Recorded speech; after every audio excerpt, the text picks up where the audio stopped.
Hey, everybody in the lobby. It's Blaine from Blaine and Lisa with Allison. Welcome to the Fillmore. Check out who's sitting with me. That's Rob Thomas. Me, in a dirty dressing room. Yeah. Rob, we need to talk about this dressing room and the contents thereof. We have extra crunchy Jif. Why not the creamy peanut butter? We mix it up. Okay. Yeah, we mix it up. Yeah. We're not that kind of band that gets stagnant with our treats. I like it. You know what I mean? I think that sometimes we got to go with like Nutter Butter straight up. Okay. Sometimes it's Nutter Butter patties. Right. Sometimes it's Chips Ahoy with peanut butter. Word. Always peanut butter. You seem to rock the Oreo cookie quite nicely. I like the Oreo. Yeah. I like it a little too much, I'm not going to lie. Now, and in the fridge, there is some milk, I believe. Well, yeah, milk and cookies. There you go. Because I'm a wholesome guy. That's what rock stars do. They got to get their Oreo cookies on. We have heroin-laced Oreo cookies. Oh, of course, yeah. But still. I was wondering how you But keep the skinny we dunk frame. them. Yes. Rob Thomas backstage with 96.3 WDVD at the Fillmore. And Halloween just the other night? Yeah. Who were you for Halloween? You were in St. Louis, right? I was. We all dressed up. But I was Michael Jackson from Thriller. Nice. And we opened the show with Thriller. Nice. I Yeah. heard them sound checking it earlier. That was Carolina Liar. They were just doing it to screw with us, yeah. They're trying to out Michael Jackson us now. They can't do that. Is there, like since Michael passed, have you, thrown a little Michael Jackson into the set list occasionally? No, like I'm a huge Michael Jackson fan, and because it was Halloween, Thriller was the first thing that popped to our mind. That's and cool. It seemed like, and we did it. Our whole stage was set up like Halloween style, even the screens and everything. We had kind of like haunted images and stuff, and just turned it into like a whole Halloween show. And it went over really well, except for one guy who was really offended by my costume, like Are you horribly serious? offended, screaming at me to take it off. But I kicked him out of the show, and then everything went pretty well after that. Rob Thomas on 96.3 WDVD. We're backstage.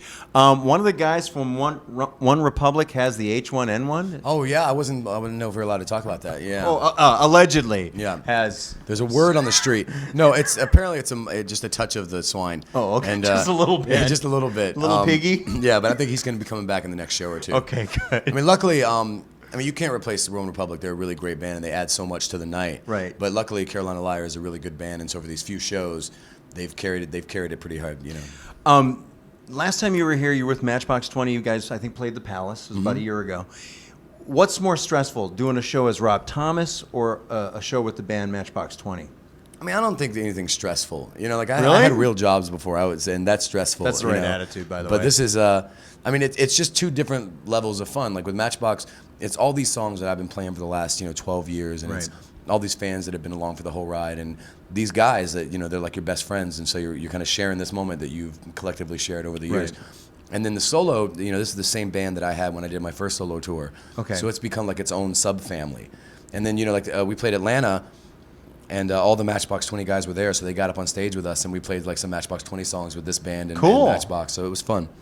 Do you ever, like, you've sold like 80 million, I was looking this up, you've sold like 80 million albums worldwide. No, I own 80 million albums. Oh, okay. It's a different shit. But I think my management puts in like every album that I've ever listened to, and I think he throws some Smooth in there and Thriller, I think it's all in there, But I guess what I'm getting to is someone who sold that many records. What freaks you out? What keeps you up at night?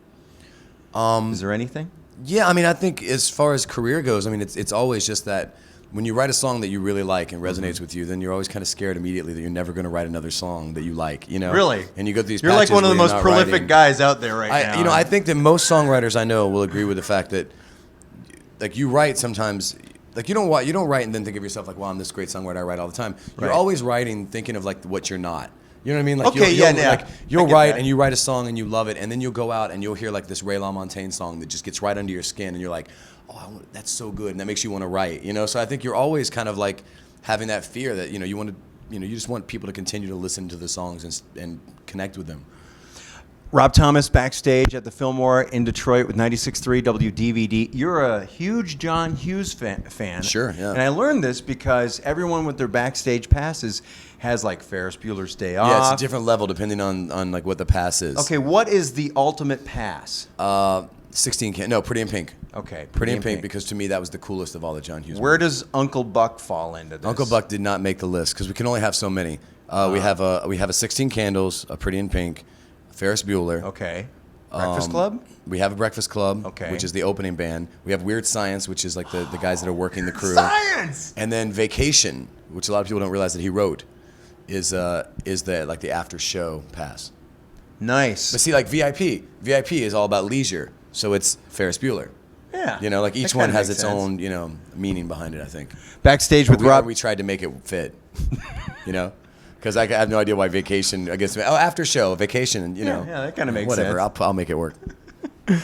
Who works on that? Do you I hire did. someone? No, I did. I actually at home before we went on the road, like went and researched like all the different ones, and then we got figured out the movie posters that we wanted to How use. much and, time did you put into that? at least a whole night. At least the whole night of sitting down trying to pull it together. But once- that's the most fun is like when when you're putting these tour together, the little things of like making the music that people listen to in between bands and coming up with Right. screen content on the screen, and then each night coming up with weird covers, and it's all those those are the things that make it the fun. What's your favorite cover right now for the band to play?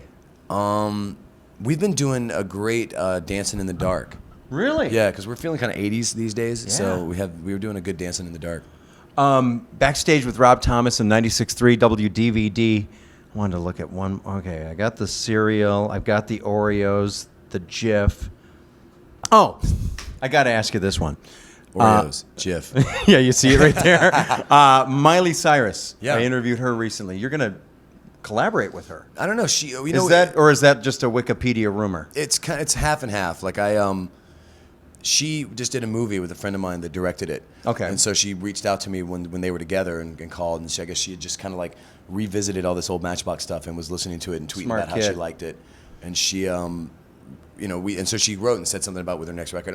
I mean, I write songs and she sings songs, so I wouldn't say no. Might I as just well. don't- It's just about scheduling, I guess. you Dude, know? Party in the USA is like the biggest earworm right now.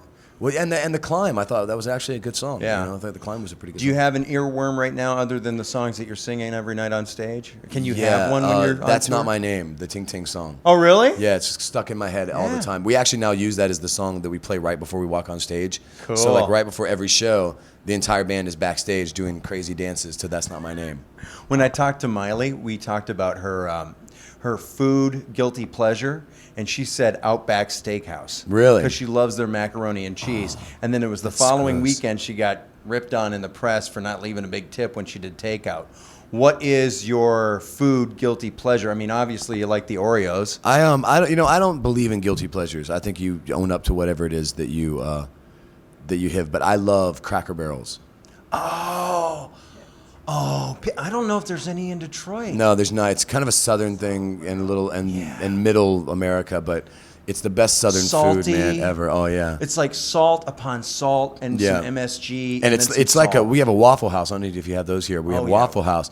This is like, Waffle House is the Motel 6 to Cracker Barrel is like a Four Seasons. Like it is the Nice. Four Seasons of bad food, and it is so good. And it has best bus parking, so you can't beat it. Oh, we got to wrap it up. Yeah. Oh, he wants to talk some more. I'm just talking. I'm just saying. Well, we're backstage with Rob Thomas at 96.3 WDVD.